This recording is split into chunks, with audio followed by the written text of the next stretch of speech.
tung vừa đau chân mất đau chân người sẽ thăng lên đây tuổi không thôi sao đã hỏi rồi hỏi rồi đúng rồi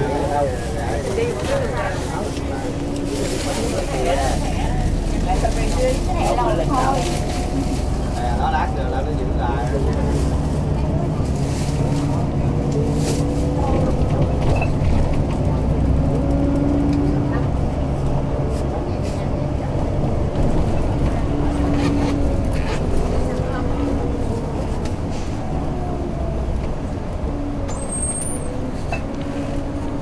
Campuri dan Harrison ini mahal.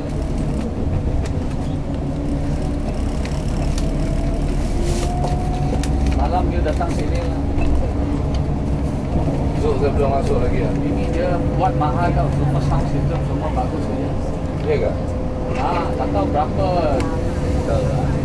berapa juta dia modal taruh sini, tapi dia cepat dapat balik punya. Pasti cepat dia.